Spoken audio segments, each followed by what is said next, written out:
Ah, 1973, na-organize ang 14th Infantry Battalion. Isa ako sa nasama bilang isang recruit. Sa aking pagtitraining sa Fort Magsaysay, nadama ko ang pagiging tunay na sundalo. Sapagkat ang 14 IB, ayan siya naging unang unit ko bilang isang regular na sundalo. Nakita ko sa 14 IB ang tunay na disiplina at relationship ng bawat isang sundalo. Sa pangunguna ng aming mga magiting na pinuno na naging kauna-unahang commander ng 14 IB na walang iba kung aming General Salvador Musun. Sa pamagitan niya at ang kanyang mga kasama, mga opisyal, ay dinevelop niya ng mahusay at madisiplinadong sundalo hanggang ito ay magtungo sa tunay na pakikipaghamok sa pakikipaglaban ng isang sundalo. At kami nga ay makatapos na aming recruit training, tuloy kami kaagad sa Mindanao. Sa pagsakay namin ng C-130, nung kami bumaba sa Hulo, o Zamboanga, nasalubong ko agad ang isang Marines na may sakit na malaria. At ito ay nanginginig. Nang aming sinasakyan ay siya rin sasakyan patungo ng Luzon upang bigyan siya ng karapatang lunas.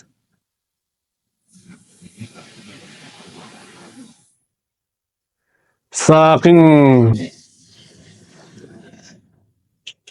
pagsama sa 14 IB doon sa Mindanao, nadama ko ang tunay na sundalo. Pagkat doon ko naranasan ang mga training na itinuro sa amin na karapat-dapat na isaulo at isaganap upang magkaroon ng tagumpay ang misyon na ipinaglalaban namin.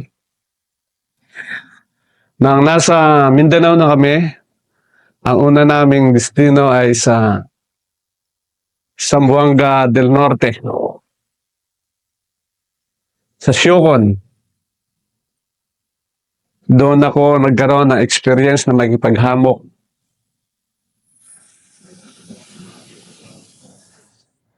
At minsan, sumakay ako sa 6x. Pwede na lang kayo tayo. Yung date sir na, yung date, bago ba yung date sir na mahalin nila? Matatandaan ko yun, November. November. 1970 sir. 73. So, paano kayo kumagawin sir? By plane? Sumakay kami ng C-130. Then, pagkatapos sa C-130, sakay ng barko patungo ng Zamboanga City. And then, Zamboanga to Siocon. Zamboanga del Norte. Nung nasa Zamboanga del Norte na, ako'y nahiram bilang medical aid man na siya naging kapapakinabang sa mga kasama ko na magsilbi bilang isang medical aid man. Tulad ng pagbibigay ng mga first aid, halimbawa sa mga may sakit na malaria. Ako ang nagbibigay ng anti-malaria tuwing Biyernes. Nililibot ko ang mga kumpanya upang painumin sila.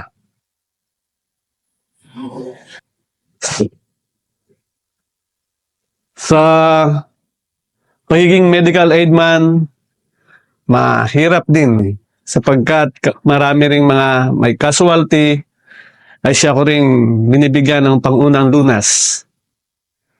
Minsan, isang beses kami napalaban, ito nasa Hulo na nakasakay kami sa sa tangke, wala pang APC nung araw, yung tangke pa. Ang lahat ng aming mga gamit ay nilagay sa APC at saka yung iba nasa 6x. Ako naman nasa 6x. Sa aking pagsasakay sa 6x, ang laman ay mga bala. Nagkataon nalaglag yung bala. Nalaglag din ako. Nadaganan ako ng mga maraming bala. Subalit sa awa ng Diyos, hindi naman ako Ngayon, isa yung karanasan sa akin na ang pagkikipagsundalo pala ay marami kang mahaharap na panganib. Subalit, nakaalalay naman ang ating Panginoon. Kaya sa awa ng Diyos, nagtatagumpay tayo. Nung babalik ulit tayo doon sa Siocon, Zamboanga del Norte, ako yung na-assign sa Alpha Company noon.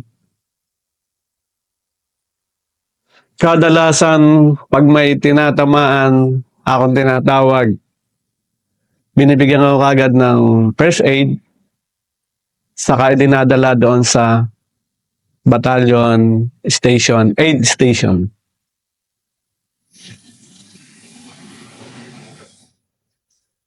Tapos, ang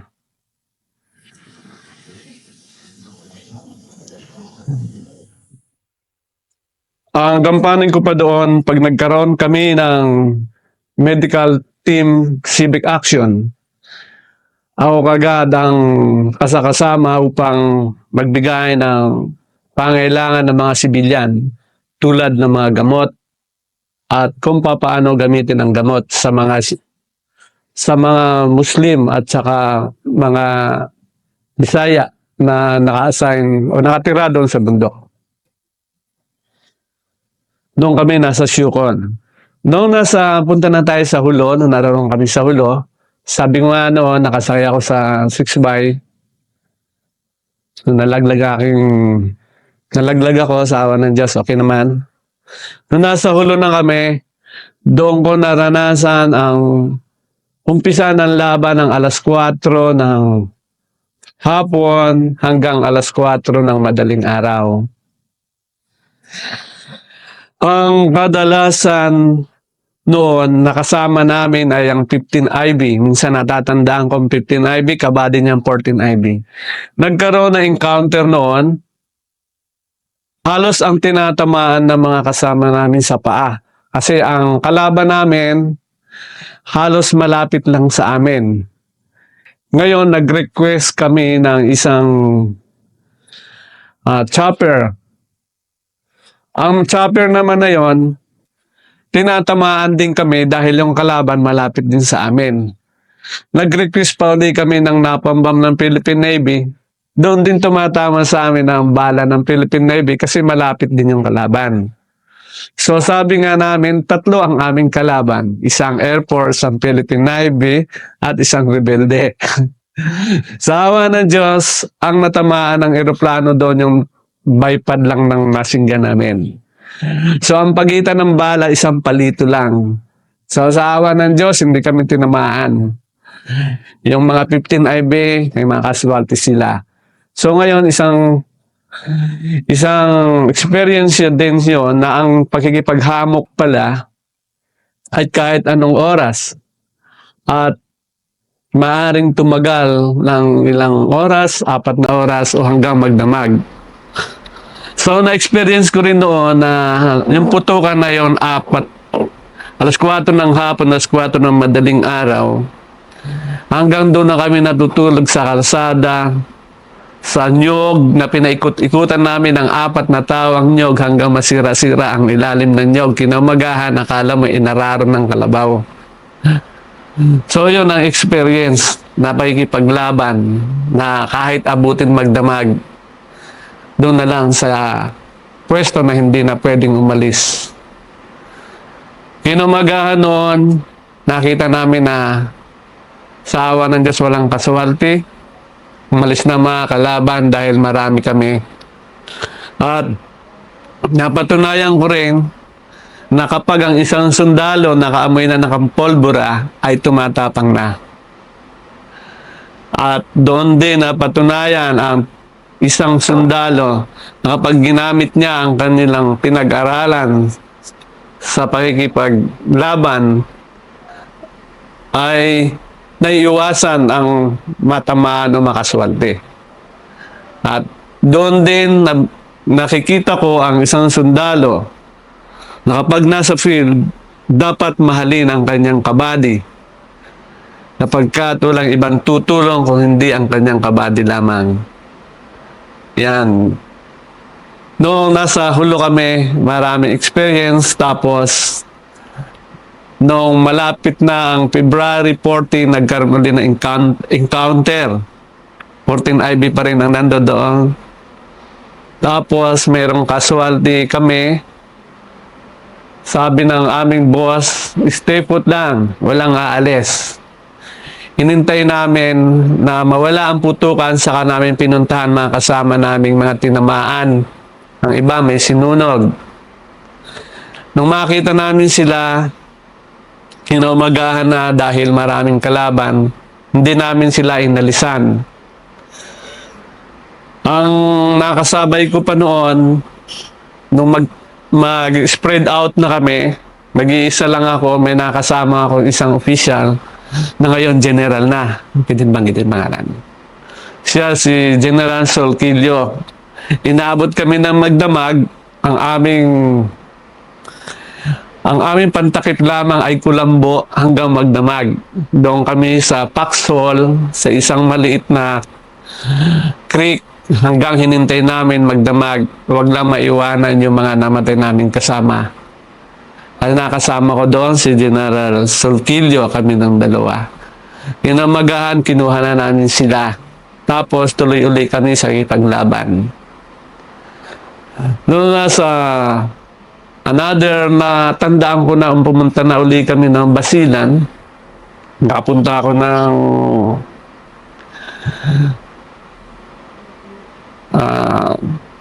sa Tumahubong, yung dating merong doon, merong kidnapping doon sa may rubber tree plantation. Doon kami nagkaroon ng detachment. Maganda rin doon sa Basilan, basta ang sundalo ay nagpapakita rin ng kagandahang asal doon sa civilian, tinatandaan ng mga civilian yung mababait ng sundalo. Kasi meron kaming isang nakitang casualty na tinamaan ng bala.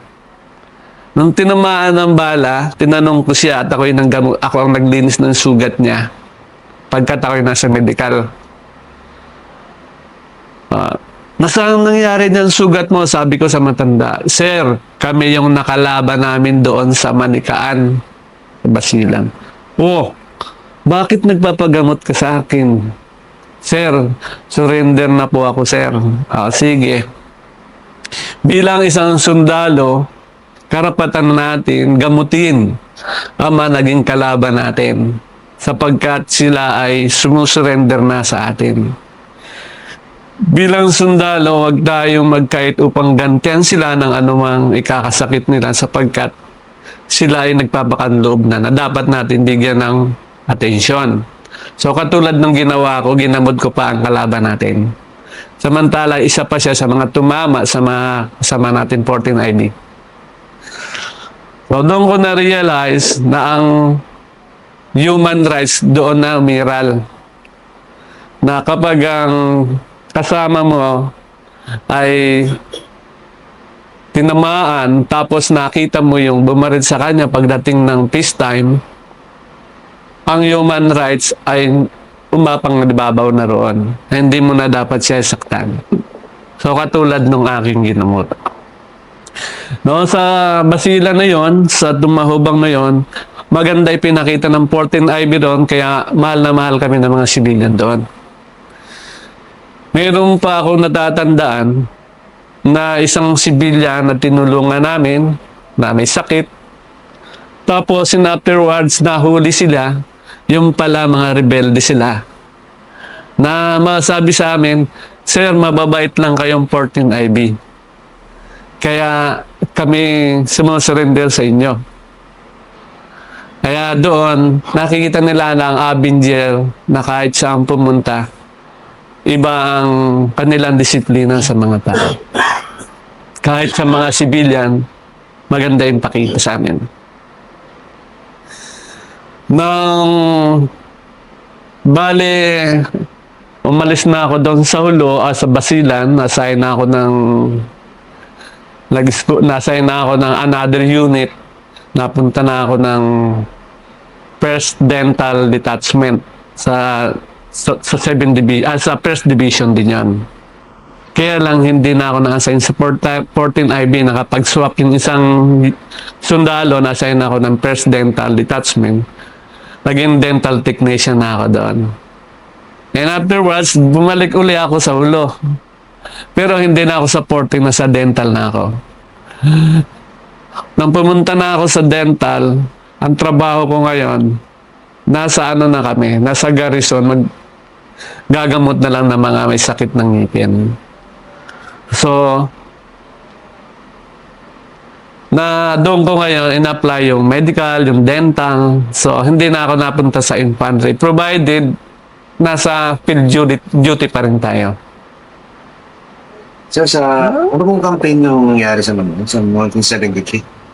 Ano pong pangalan ng campaign na yun? Campaign. Dati ano yun eh. Yung Kamlon, wala na yata yung Kamlon ng Aram.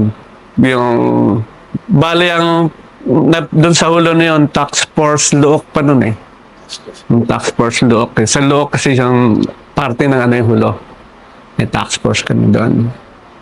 So, yung mga campaign tayo, mga campaign, ano pong tawag sa campaign na nangyari sa inyo?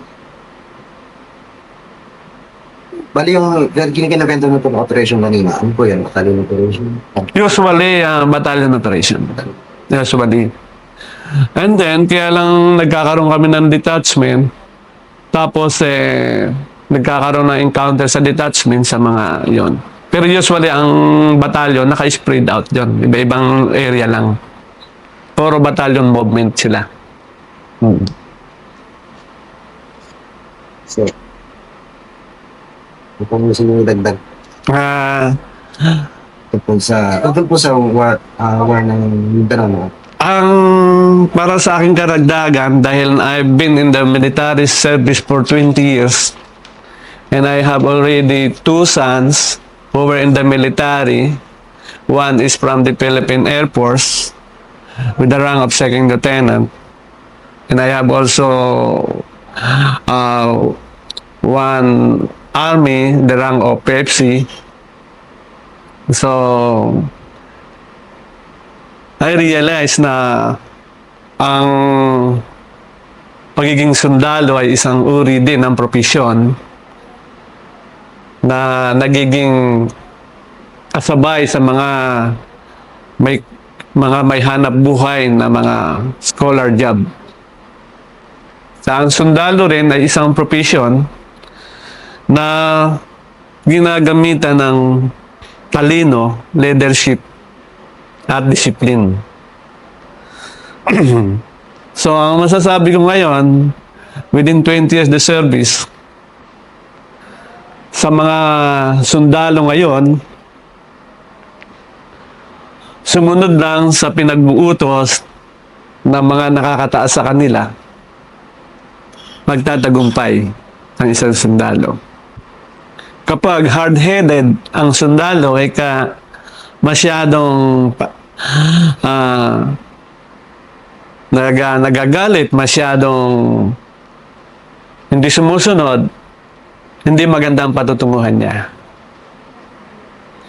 As a military, 20 years the service, we considered is professionalism. Considered ka rin kasi para kang nagkaroon ng degree holder. Sapagkat na-meet mo ang retirement mo within 20 years. Ang masasabi ko sa mga sa ngayon, sa kasalukuyan, yung tungkol sa ating nakikipaglaban sa Mindanao, ay mahabang salaysayin sapagkat namuna ito sa mga ninuno natin. Pero walang ibang makakapigil diyan kundi tayo ring mga namumuno sa ating bansa. Sapagkat sa aking pag-aaral, sa aking sarili lang, isa lang dapat ang kilalaning Armed Forces of the Philippines na mayroong Philippine flag, wala nang iba.